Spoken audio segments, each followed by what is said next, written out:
Mark సువార్త 2వ అధ్యాయము 1వ వచనం నుంచి 12 వచనాలు. ఎవరైనా ఒకసారి కొంచెం లౌడ్గా మార్కు సువార్త 2వ అధ్యాయము 1 నుంచి 12 వచనం, ఒక స్టోరీ అది. ఎవరైనా చదవగలిగితే ప్లీజ్ చదవాలని మనం చేస్తున్నాను.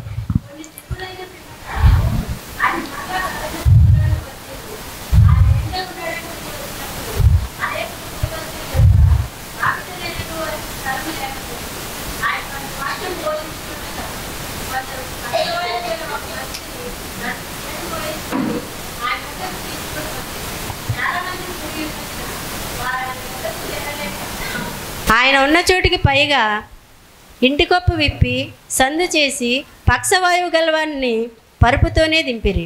యేసువారి విశ్వాసం చూసి, కుమారుడా, నీ పాపములకు క్షమింపబడి ఉన్నవని పక్షవాయువు గలవానితో చెప్పాను.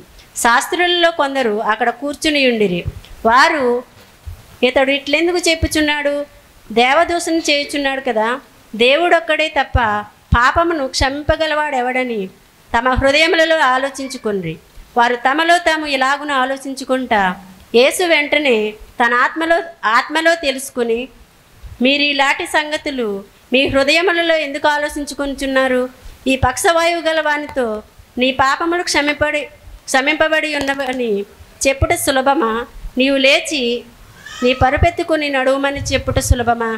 అయితే పాపములకు క్షమించుటకు భూమి మీద మనుష్య కుమారునికి అధికారం కలదని మీరు తెలుసుకొనవలనని వారితో చెప్పి, పక్షవాయువు గలవాన్ని చూసి, నీవు లేచి నీ పరుపెత్తుకుని ఇంటికి పొమ్మని నీతో చెప్పుచున్నానన్ను.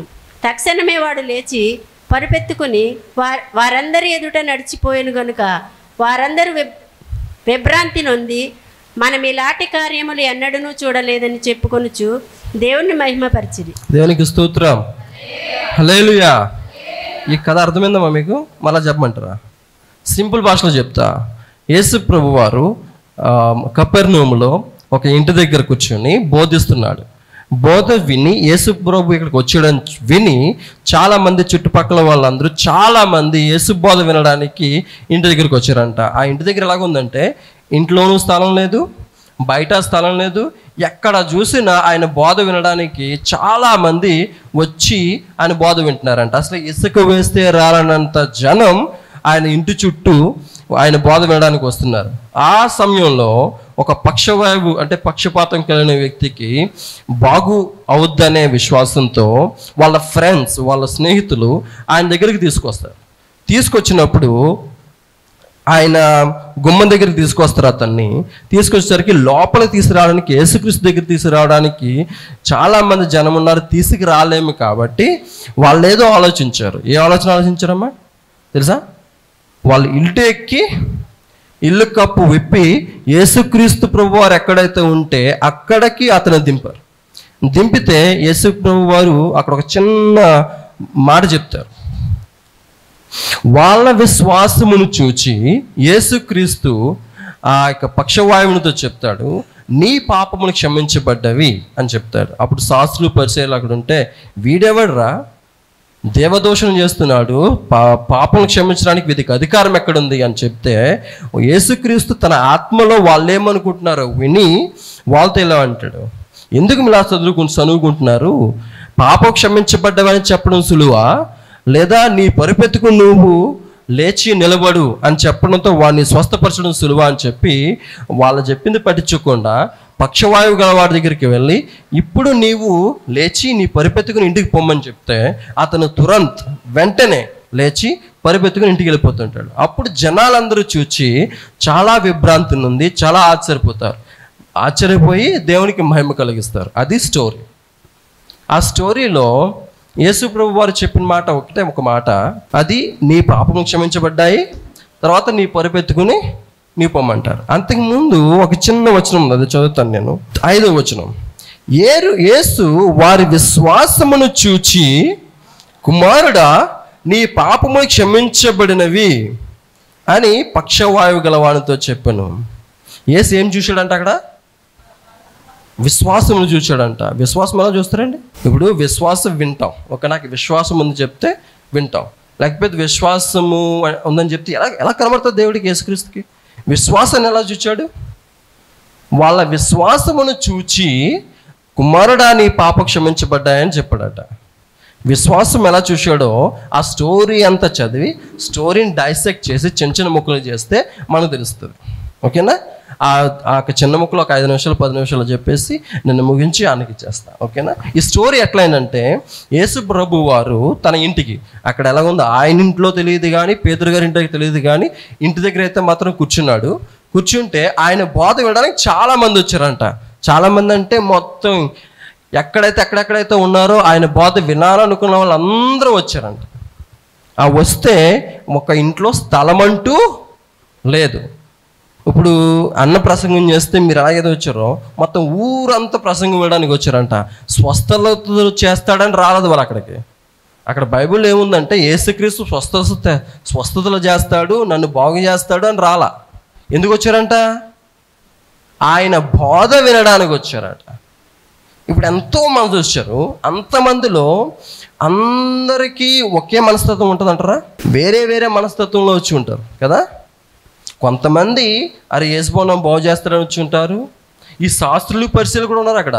వాళ్ళు ఎందుకు వచ్చారు తెలుసా? యేసుబాబు ఏం చేస్తాడో చూచి ఆయన చేసే దాంట్లో ఏదైనా వంకలు పెట్టిద్దామని వాళ్ళు వచ్చారు. ఏం చేస్తే తప్పు పట్టిద్దామా, ఏం చేస్తే ఆయన ఏం చేస్తాడో ఏం చెప్తాడో ఆ చెప్పిన దాంట్లో తప్పు వెతుకుదామని వాళ్ళు కూడా వచ్చారు. అనేక రకాల జనాలు వచ్చారు. అయినా సరే యేసుక్రీస్తు వాళ్ళని ఎవరినీ పట్టించుకోకుండా ఆయన పరిశుద్ధాత్మ గురించి, తర్వాత పరలోక రాజ్యం గురించి ప్రసంగం చేస్తూ ఉన్నాడు. ఈ మధ్యలో ఒక పక్షవాతం కలిగిన వాడు దగ్గర తీసుకొచ్చారు. ఇప్పుడు ఒకసారి పక్షవాయువు వచ్చాడు. ఒకసారి ఇమాజిన్ చేసుకుంటే జనాలందరూ అక్కడ ఉన్నారు, అస్సలు ఖాళీ లేదు. ఇప్పుడు ఇంకొక అడుగేయడానికి కూడా ఖాళీ లేదు. ఇప్పుడు చాలామంది యేసు దగ్గర రావడానికి కూడా తోసుకుని వస్తూ ఉంటారు కదా. చాలామంది జనం ఉన్నారు. ఆ జనంలో ఆ పక్షవాయువు గాడు పక్షపాతం ఉంటే ఎలా ఉంటుంది చెప్పండి? అసలు పడిపోయి ఉంటాడు. అతనికి ఆధారము లేదు అన్నా. వేరే వాడు సహాయం చేస్తే కానీ వీడి కదలలేడు. వేరే వాళ్ళ సహాయం తీసుకుంటే కానీ ఒక అడుగు వేయలేడు అవునా. అటువంటి వాడిని ఏంటది హీలింగ్ అంటే ఏంటది స్వస్థపరచడం కోసం యేసు దగ్గర తీసుకొస్తారు. ఒక్కసారి ఫ్రెండ్స్ గురించి చూస్తే ఇప్పుడు యేసుక్రీస్తు ఏం చెప్పాడంటే వాళ్ళ విశ్వాసం చూసాడంట. కానీ అక్కడ పక్షపాతం కలిగిన వాడు విశ్వాసం చూడలేదు. అక్కడ బైబిల్ క్షుణ్ణంగా పరిశీలిస్తే చదివితే రాస్తే ఏముందంటే యేసు వారి విశ్వాసమును చూచి వీడికి పాపాలు క్షమించబడ్డాయి, వీడికి స్వస్థత దయచేశాడు. అంటే ఎవరికి ఉందంటే విశ్వాసం? అక్కడ వాళ్ళ ఫ్రెండ్స్కి ఉంది. ఎవడైతే వాడిని తీసుకొచ్చాడో వాళ్ళకి ఇష్టముంది, విశ్వాసం ఉంది. ఆ విశ్వాసం ఎలా కలపరిచాడో చూద్దాం ఇప్పుడు. ఓకేనా? ఆ నలుగురు వచ్చారు. వాళ్ళ నలుగురు వస్తే లోపలికి తీసుకురావడానికి అవకాశం లేదు అవునా. యేసుక్రీస్తు దగ్గర తీసుకురావడానికి అవకాశం లేదు. చాలామంది జనాలు ఉన్నారు. అప్పుడు వాళ్ళు ఏం చేశారు? పైగా పిప్పరా. ఆ థాట్ ఎలా కూర్చుందంట వాళ్ళకి. ఒకసారి ఆలోచించాను. ఒకసారి ఆ మనస్సు, ఆ థాట్ వీళ్ళకి ఎలాగొచ్చి ఉంటుంది? ఇప్పుడు ఆలోచించారా? వచ్చిన అసలు ఎలాగ వచ్చి ఉంటుంది? అసలు ఎందుకు వచ్చి ఉంటుంది అలాగా? ఇప్పుడు నేనే ఉన్నాను ఇక్కడ, స్వస్థత జరుగుతున్నాను, చాలామంది జనాలు వచ్చారు. మా ఫ్రెండ్స్ నన్ను తీసుకొచ్చారు. ఆ డోర్ దగ్గర ఉన్నాను. ఆలోచించాను ఒకసారి. వాళ్ళు నన్ను చూసి అరే చాలామంది జనం ఉన్నారా, ఈరోజు అవదాం, యేసుబాబు మెల్లి బయటకు వస్తాడు కదా అప్పుడు చూసుకుందాం అయినా అలా కూడా అనొచ్చు కదా. లేకపోతే అరే ఎందుకు రా బాబు ఇది 15 సంవత్సరాలు 20 సంవత్సరాలు 30 సంవత్సరాలు 40 సంవత్సరాలు ఇలా పడి ఉన్నాడు, మనకు అవసరమా దాన్ని తీసుకెళ్ళి బాగు చేయించడం అవసరమా అనుకున్నారు వాళ్ళు. ఇప్పుడు ఒకసారి మనం ఆలోచిస్తే వాళ్ళందరూ ఆ థాట్ ఎలాగొచ్చిందో నాకు అర్థం కాదు. అసలు పైకి ఎక్కడం ఏంది, ఆ పెంకులు ఇప్పడం ఏంది. అప్పుడు ఆ కాలంలో ఇల్లు ఎలాగుండేవంటే మట్టిల్లు అన్నా, పెంకిళ్ళు కానీ మట్టిల్లు కానీ వెదురు. ఇప్పుడు నేను పనిచేస్తున్నది అటు సైడ్ అయితే విలేజ్లోకి వెళ్తే హౌస్లు ఎలాగ ఉంటాయంటే గోడలు మట్టి గోడలు కట్టేసి, ఇప్పుడు మనం పూలు గుర్తుంటాయి కదా, మేము ఉండే ఇల్లు ఉండేది చూడు, అలా కాకుండా మట్టితో రూఫ్ చేస్తారు. మట్టితోటి ఇటుకలతోటి కొంచెం కర్రలు పెట్టి మట్టి పూస్తారు. అటువంటి ఇల్లు అప్పుడు ఉండేవి. అవి తెంపి అవి తీసి అతని కిందకి దింపారంట. అక్కడ చూస్తే 3వ వచనం ఉంటుంది కదా, కొందరు పక్షవాయువు గల ఒక మనుషుని 9 చేత మోయించుకుని ఆయన వద్దకు తీసుకొచ్చారు. ఆయన వద్దకంటే డైరెక్ట్గా తీసుకురాలా, బయటకు తీసుకొచ్చారు. అక్కడ ఏముంది, చాలా మంది కూడి ఉన్నందున వారు ఆయన వద్దకు చేరలేక ఆయన ఒక ఉన్న చోటి పైగా ఇంటి కప్పు విప్పి సందు చేసి పక్షవాయువు గల వారిని పరుపుతో దింపెను ఉంది కదా. ఇప్పుడు వాళ్ళకు వచ్చిన అడ్డంకులు చాలా ఉన్నాయి కదా. అసలే ఇప్పుడు జనాలు ఉన్నారు. ఇప్పుడు జనాలు అందరూ ఉంటే ఆయన బోధిస్తున్నాడు, ప్రసంగం చేస్తున్నాడు, ఆయన అందరికీ చెప్తున్నాడు. ఒక పక్షవాయువుని తీసుకొస్తే జనాలు ఏమంటారు, అరే ఇప్పుడు తీసుకొచ్చావేంటారా బాబు, ఆయన మంచిగా ప్రసంగం చేస్తున్నాడు, అందరికీ చెప్తున్నాడు, ఇప్పుడు తీసుకెళ్ళిపో తర్వాత తీసుకురా అని కొంతమంది ఉంటారు. కొంతమంది ఎలా ఉంటారు, అరే ఏంట్రా ఈ టైం ఏంట్రా నువ్వు తీసుకొచ్చేది అని కొంతమంది ఉంటారు. కొంతమంది ఏమంటారు, అరే ఈరోజు అవ్వదురా అని కొంతమంది ఉంటారు. శాస్త్ర పరిచయలు అయితే చూద్దాం ఏం చేస్తాడు, కొంత అదేంటిది ఫైట్ అవుద్దామో చూద్దాం అని కొంతమంది ఉంటారు. నానా రకాల మనుషులు ఉంటారు. ఆ మనుషులందరినీ, ఆ అడ్డంకుల్ని, ఆ ఇబ్బందుల్ని వీళ్ళు అధిగమించి నా దేవుడు వీళ్ళ దేవుడు మా దేవుడు ఈయనకి స్వస్థత జరిగిస్తాడు అనే విశ్వాసంతో వాళ్ళు ఏం చేశారంటే కప్పిప్పారు. ఆ విషయం ఒక్కసారి ఆ విషయం మనం ఆలోచిస్తే, ఆ విశ్వాసాన్ని కనపరచడానికి, దేవునికి యేసు ప్రభువుకి ఆ విశ్వాసాన్ని కనపరచడానికి వాళ్ళు చేసింది ఏంటి తెలుసా? మొదటిది త్యాగం. ఏం త్యాగం చేశారో వాళ్ళు చెప్పండి. రిస్క్ తీసుకున్నారు. అది చెప్పాలంటే ఎంత రిస్క్ తీసుకున్నారో చూడండి చెప్పండి. ఇప్పుడు నేను మీ ఇంటికి వచ్చి మీకు అంటిప్పేస్తే మీరు ఉండదా, ఒక రాడ్ వేస్తేనే పెద్ద పెద్ద గొడవలు అయిపోతున్నాయి. ఎవడన్నా చిన్నపిల్లలు ఆడుతూ ఉంటే ఒక రాడ్ ఒక ఇంటి మీద పడితే గొడవలు అయిపోతున్నాయి. ఇంకా మన మీద ఇంత గొడవలు అయిపోతున్నాయి. అట్లాంటిది వీళ్ళు వెళ్ళిపోయి కప్పిప్పేశారు.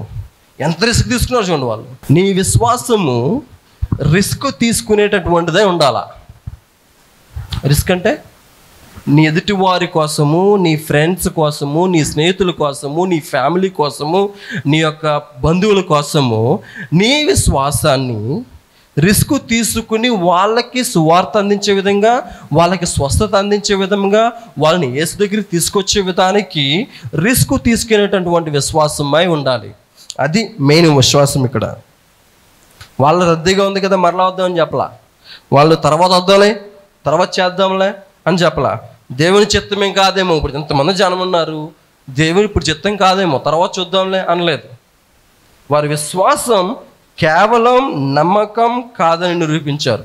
విశ్వాసం కూడా నమ్మకం వేరు. విశ్వాసం ఏంటంటే ఆయన చేస్తాడు, వాళ్ళు జస్ట్ నమ్మలేదు వాళ్ళ హృదయంలో. ఆ నమ్మకాన్ని వాళ్ళు నిరూపించడానికి ప్రయాసపడ్డారు. నాకు దేవుడు ఉన్నాడని తెలుసండి, నాకు యేసు ప్రభు ఉన్నాడని తెలుసండి, ఆయన అధికారం ఉందని తెలుసండి, ఆయన నా హృదయంలో ఉన్నాడండి, ఆయన అద్భుతాలు చేస్తాడని తెలుసండి, అన్నీ తెలుసు. కానీ అద్భుతం నా జీవితంలో, నా కుటుంబంలో, నా స్నేహితుల్లో జరగడానికి మనము కార్యము చర్య చెయ్యం. నమ్ముతున్నామంటే యేసుబాబు ఉన్నాడండి, నమ్ముతామంటే దేవుడు ఉన్నాడండి, నమ్ముతామంటే దేవుడు చేస్తాడు, అద్భుతాలు చేస్తాడండి. వాళ్ళ త్యాగంతో పాటు ఇప్పుడు ఆ 4 లేకపోతే 5 6 ఉంటారు, వాళ్ళకి పనులు ఉండవా? వాళ్ళ త్యాగంతో పాటు రిస్క్తో పాటు వాళ్ళకున్న పనులు, వాళ్ళు చేయాలనుకున్నవి, వాళ్ళ టైము, వాళ్ళ రిసోర్సెస్ అవన్నీ వెచ్చించి ఎవరి కోసం అంట? వాళ్ళ స్నేహితుడి కోసం. నాకు టైం లేదని చెప్పలేదు, అరే నా దగ్గర డబ్బులు లేవని చెప్పలేదు, అరే నా దగ్గర ఇవి లేవు అది లేదు నేను చేయలేనని చెప్పలా. వాళ్ళ ఫ్రెండ్ కోసం. నేను అడిగేది ఒకటేనండి, మన స్నేహితుల కోసం, మన ఫ్యామిలీ కోసం, మన పిల్లల కోసం, మన భర్తల కోసం, మన భార్యల కోసం, మన బంధుమిత్రుల కోసం ఎంతోమంది ఉన్నారు బయట. వాళ్ళందరినీ యేసు దగ్గర తీసుకురావడానికి మనం చేస్తున్న కృషి ఏంటంటే, మనం చేస్తున్న పని ఏంటి అసలు? మనం యేసుబాబుని నమ్ముతాం, ఆయన దగ్గరే కూర్చుంటాం, ఆయన మాటలు వింటాం. ఆయన మాటలు మనం పొద్దు నుంచి సాయంత్రం వరకు టేప్ రికార్డులకు వస్తూనే ఉంటాయి. కానీ ఆ మాటలు విని నా స్నేహితుడికి ఆ మాటలు వినాలా, నా స్నేహితుడికి, నా కుటుంబానికి, నా భార్యకి, నా భర్తకి, నా ఫ్యామిలీకి, నా ఫ్రెండ్స్కి అది తెలియపరచాలి ఎంత గొప్పదనమో అని మనసులో ఉంటుంది. కానీ కార్యరూపంగా రిస్క్ తీసుకోలేము మనం. వాళ్ళు టైం వెచ్చించారు, వాళ్ళకున్న ఏమో తెలీదు, వాళ్ళకు ఇప్పుడు ఆ పక్షవాయుని తీసుకురావాలంటే చాలా చేయాలి అన్న. వాళ్ళ టైం ఎంత రోజంతా పోయిండొచ్చు. మీరు తర్వాత వారి రిసోర్సెస్ అంటే వాళ్ళకున్న రిసోర్సెస్ అంటే వాళ్ళకున్న ధనం వెచ్చించలేము వాళ్ళు తీసుకురావడానికి అక్కడికి. అన్నీ చేసి దేనికోసం? యేసుబాబు అతన్ని రక్షిస్తాడు, బాగుపరుస్తాడు అనే విశ్వాసంతో అంతకీ తీసుకొచ్చిన తర్వాత యేసుబాబు వాళ్ళని చూసి ఏమన్నాడు తెలుసా? వాళ్ళ విశ్వాసం చూసి ఏమన్నాడంట? యేసు వారి విశ్వాసమును చూచి అరే పాపములు క్షమించబడ్డాయి అని చెప్పాడు తప్ప నీకు స్వస్థత వస్తుందని చెప్పాడు అక్కడ. ఫస్ట్ వాళ్ళు ఎందుకు తీసుకొచ్చారు? అతన్ని బాగు చేస్తాడు యేసుబాబు అని తీసుకొచ్చాడు. యేసుక్రీస్తు వాళ్ళని బాగు చేస్తాడు అని తీసుకొచ్చాడు.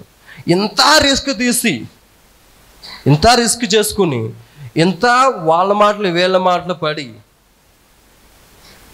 ఇంత ఇంటి కప్పు ఇప్పి యేసుబాబు దగ్గర దింపి చేస్తే యేసుక్రీస్తు ఏమంటాడంటే వాళ్ళ విశ్వాసం చూసి కుమారుడా నీ పాపములు క్షమించబడ్డాయి అంటాడు. నా అర్థమేంటో తెలుసా? నీ శరీరము బాగుపడే ముందు నీ ఆత్మకు క్షమాపణ దొరకాలి. అది యేసుబాబు చెప్పేది. మన శరీరం ఎలా ఉన్నా కానీ శరీరము నశించిపోయేది, ఆత్మకు రక్షణ దొరకాలి. అందుకే చెప్తున్నాడు నీ పాపములు క్షమించబడ్డాయి అని చెప్పి. అంటే ఆత్మకు ప్రయారిటీ ఇచ్చాడు యేసుక్రీస్తు అక్కడ. ఎందుకంటే ఆయన దగ్గర అధికారము ఉంది కాబట్టి, పాపములు క్షమించేసేటటువంటి అధికారము ఆయన దగ్గర ఉంది, పాప క్షమాపణ ఇచ్చేటటువంటి అధికారం ఆయన దగ్గర ఉంది. పాప క్షమించాడు కాబట్టి, క్షమించేవాడు కాబట్టి క్షమించాడు, పాపం క్షమించాడు. ఎవరి విశ్వాసం వల్ల? ఫ్రెండ్స్ విశ్వాసం వల్ల, స్నేహితుల విశ్వాసం వల్ల. నేను చెప్తాను ఒకసారి మీకు ఒక్క ప్రశ్న అడుగుతా. నీ విశ్వాసం ద్వారా, మన విశ్వాసం ద్వారా ఎవరన్నా బయట వారు వచ్చి యేసు ప్రభుని అంగీకరించారా? అంగీకరించేటటువంటి విధంగా మనం చేస్తున్నామా? అప్పుడు శాస్త్రులు పరిసయ్యులు చూచి వాళ్ళ మనసులో అనుకుంటారు. ఇంతకని వాళ్ళు ఏమనుకుంటారంటే వాళ్ళు అరే ఈయనెవరు? అక్కడ ఉంది చూడండి, ఇక్కడ 8వ వచనం. వారు తమలో తాము ఇలాగ ఆలోచించుకున్నది. 7వ వచనం. ఇతడు ఇట్లెందుకు చెప్పుచున్నాడు? దేవదూషణ చేయుచున్నాడు కదా. దేవుడొక్కడే తప్ప పాపము గలవాడెవడని తన హృదయములో ఆలోచించుకుంటారంట. ఎవరు వీళ్ళు?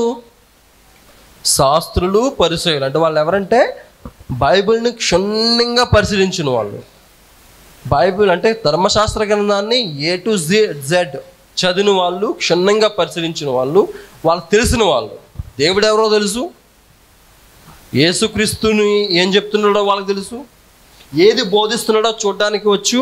అంటే ధర్మశాస్త్రము యేసుక్రీస్తుని పొంతన చేసి యేసుక్రీస్తు సరిగ్గా చెప్తున్నాడో లేదో చూడడానికి వచ్చిన వాళ్ళు. అంటే వాళ్ళు దేవుడి గురించి తెలిసిన వాళ్ళే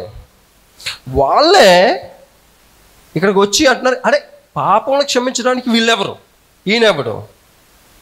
వాళ్ళు నిజంగా ధర్మశాస్త్రాన్ని చదివి ఉంటే యేసుక్రీస్తుని వాళ్ళు ఒప్పుకోవాలి.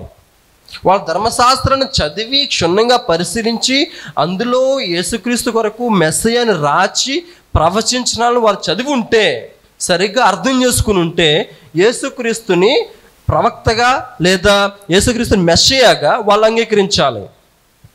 వాళ్ళు చదివింది వాళ్ళకు అనుకూలంగా ఉండేటటువంటి విధంగా వాళ్ళు ఇంటర్ప్రిట్ చేస్తున్నారు. ఇంటర్ప్రిట్ అంటే అనువాదం చేసుకున్నారు. అంటే బైబిల్ చదివి బైబిల్లో ఏదుందో పాటించకుండా వాళ్ళ జీవితాలకు అనుసారంగా బైబిల్ని మార్పు చేర్పు చేసి వాళ్ళ జీవితాలను హెచ్చించుకున్నటువంటి వాళ్ళు శాస్త్రులు పరిశీలన.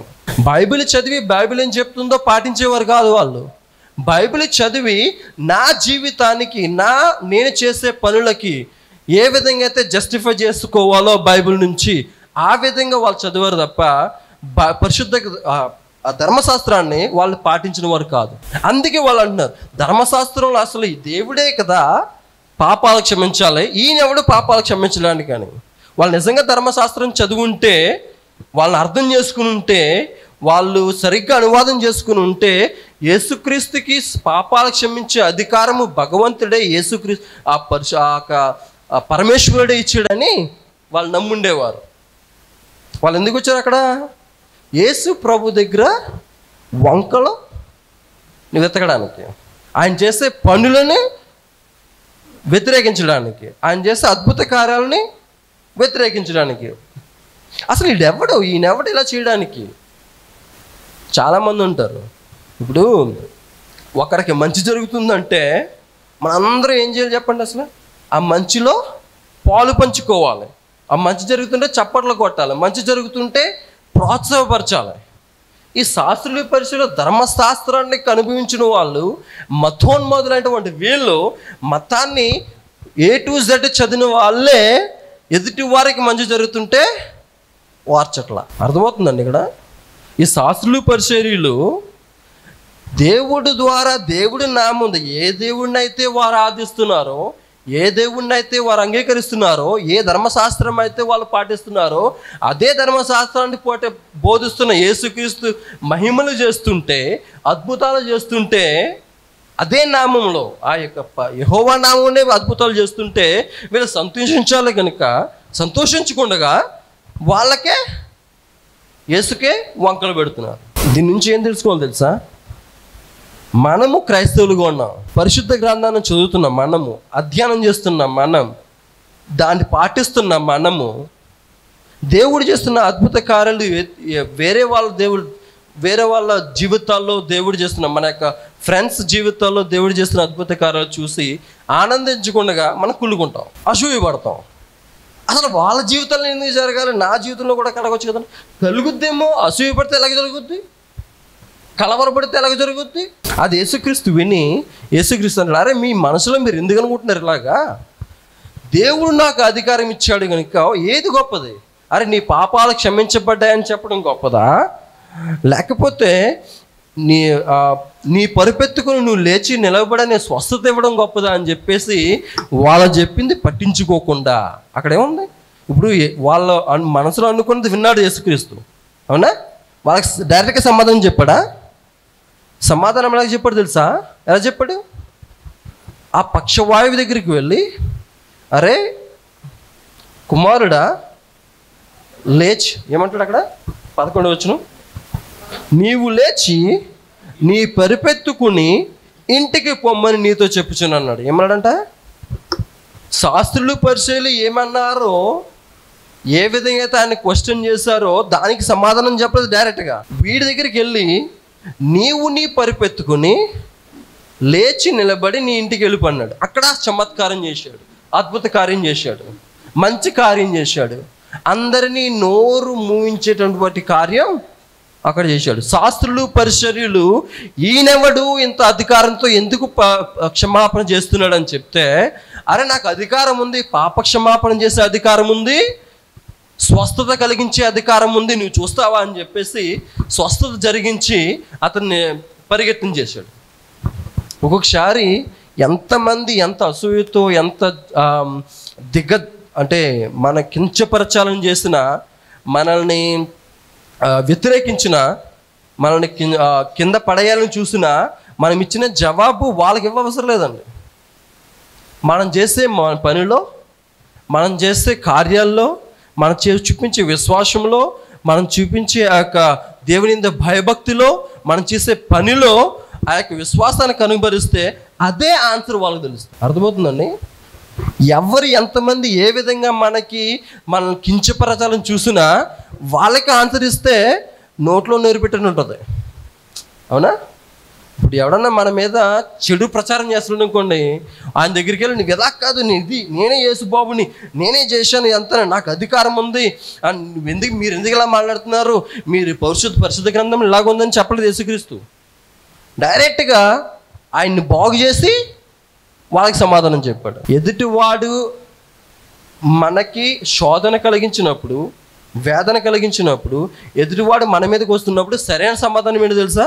మన మీద మన కాళ్ళ మీద నిలబడి మన విశ్వాసాన్ని కనపరుచుకుంటూ మన జీవితాలను వృద్ధి చేసుకోవడమే సరైన సమాధానం వాళ్ళకి ఇచ్చేది.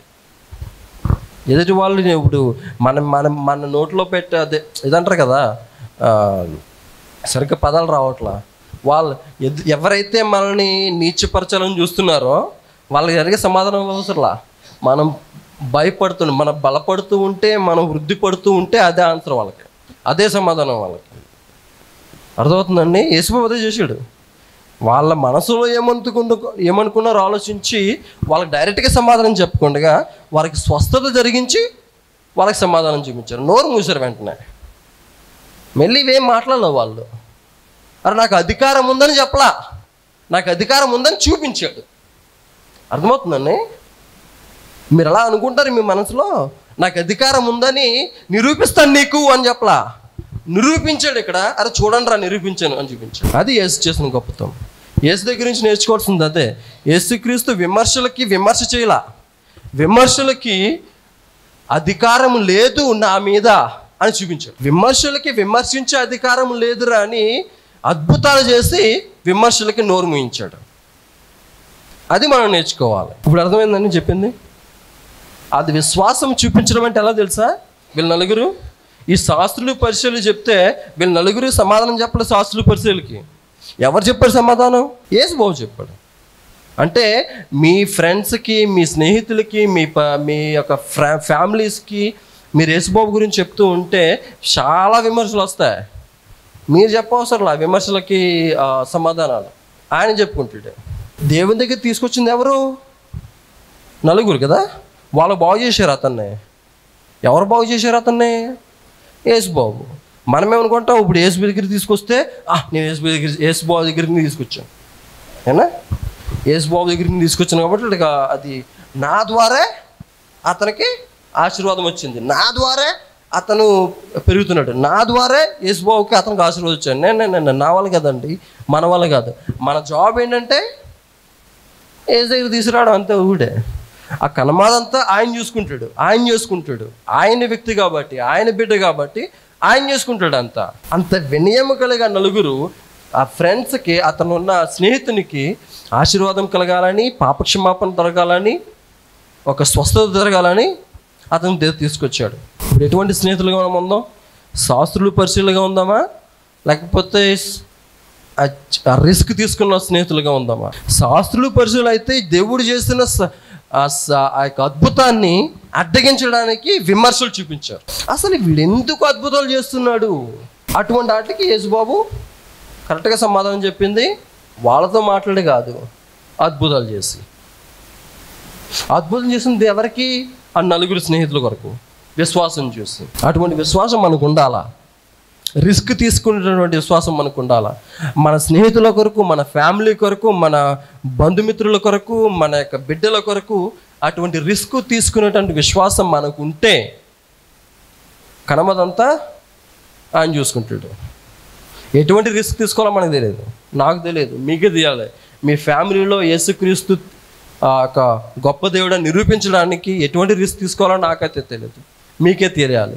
నేను ఎటువంటి రిస్క్ తీసుకుంటాను నేను చెప్పేసి ముగిచ్చేస్తాను.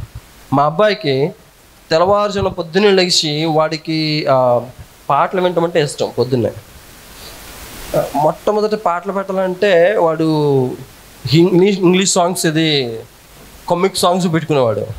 నేను ఇంటెన్షనల్గా వీడికి మంచిది కాదు, ఇంటెన్షనల్గా బైబిల్ కిడ్స్ అని, కిడ్స్ క్లబ్ అని ఒక యూట్యూబ్ ఛానల్ ఉంటుంది. అది ఇంటెన్షనల్గా నేను 4-5 రోజులు వాడు వద్దు వద్దు వద్దు వద్దు వద్దు వద్దు నేను విన్నా అని చెప్పినా సరే అయ్యబెట్టేవాడిని. ఇంకా వాడు ఏం చేశాడంటే ఇప్పుడు పొద్దున్నే కాదు, పడుకునేప్పుడు కూడా ఆ కిడ్స్ క్లబ్ పాటలే వింటాడు, ఆ సూపర్ బుక్ పాటలే వింటాడు. ఆ రిస్క్ తీసుకున్నాను నేను. వాడికి కావాల్సింది ఇవ్వాలా, వాడికి కావాలి అనుకున్నది ఇవ్వాలా, వాడికి ఏదైతే అవసరమో అది ఇచ్చా. అర్థమవుతుందండి? అది మన రిస్క్ తీసుకుని చాలా చూడండి, టీవీ చూడండి, చూస్తాను ఏం చూస్తారో చూసేని అనుకో. అది కాదు, ఏదైతే వాడికి మంచిది ఉంటుందో ఏదైతే వాడి విశ్వాసంలో పెరుగుతుందో చేస్తుందో అది మనకు తెలియాలి కాబట్టి మనం వాడికి ఇవ్వాలి. ఇప్పుడు ఏదో అంటారు, ఇప్పుడు ఫాదర్ అయిన తర్వాతే ఫాదర్ ఒక విలువ తెలుస్తుంది అంటారు చూడండి. నేను నాన్న అయిన తర్వాతే మా నాన్నగారి విలువ నాకు తెలిసి వచ్చింది. అంతేనంటారా? నాన్నగారు అయిన తర్వాతే నాన్నగారి విలువ నాకు తెలిసి వచ్చింది. ఆ విలువని మా వాడికి ఇప్పటి నుంచి నేర్పిస్తున్నా కొద్ది కొద్దిగా మీ ప్రార్థన వల్ల లేకపోతే దేవుని దయ వల్ల వాడు బాగానే పెరుగుతున్నాడు. ఇప్పుడు నేను ఎట్లాగైతే రిస్క్ తీసుకుంటున్నాను మా అబ్బాయి కోసం, మీ అబ్బాయిల కోసం, మీ భర్తల కోసం, మీ చిన్నపిల్లల కోసం ఎటువంటి రిస్క్ తీసుకుని వాళ్ళని విశ్వాసంలో పెంపొంపజేస్తారు. ఆ రిస్క్ మీ చేతులకు వదిలేస్తున్నా. అటువంటి కృప, అటువంటి దయ, అటువంటి రిస్క్ తీసుకున్నటువంటి విశ్వాసము చెప్పడంలోనే కాదు, కనపరుచుకోవడం కూడా, కనపరుచుకునే విధంగా మనం ప్రవర్తించాలి, మనం జీవించాలి. మన విశ్వాసము దేవునికే కాదు మన ఫ్రెండ్స్కి కూడా కనపరిచే విధంగా మన జీవితాలు ఉండాలి. ఒక్క వాక్యం చెప్పేసి ముగిస్తాను. ఇప్పుడు ఆ పక్షవాతంగా ఉన్నాడు కదా, ఒక్కసారి ఆలోచించండి. మీ మనసులో పెట్టి ఒక ఇమాజినేషన్ చేద్దాం. ఈ పక్షవాయువు అతడు ఏం చేయలేడు, అసలే అలా పడుకుని ఉంటాడు అంతే, అవును కదా. ఈ నలుగురు ఈ కప్పు ఇప్పేసి కిందకి దింపుతున్నారు, కిందకి దింపుతున్నారు కదా. మనటి ఇలా చూస్తున్నాడు కిందకి దింపేసి. ఇతను మనసులో ఏం వెళ్తున్నారు? పక్షవాయువు గలవాడు అలా అతను దింపుతూ ఉంటే ఆ పైన వాళ్ళని చూసి వీడేమనుకుంటున్నాడు చెప్పండి? అరే ఎవండ్రా నేను ఎంత రిస్క్ తీసుకోవాలి నా కోసం వెళ్ళు ఏమనుకున్నా మనసులో. అసలు ఒక్కసారి ఆలోచించారా? వీళ్ళు నలుగురు దింపుతుంటే వాళ్ళందరూ వాళ్ళ నలుగురిని పైకి చూసి ఏమనుకుంటుంటాడు వీడు? అరే నేను ఎంత లక్కీయో అనుకుంటాడా? అరే ఎంత మంచి స్నేహితులు ఉండడం వల్ల ఉండడం నా భాగ్యం. I'm blessed to have this friends.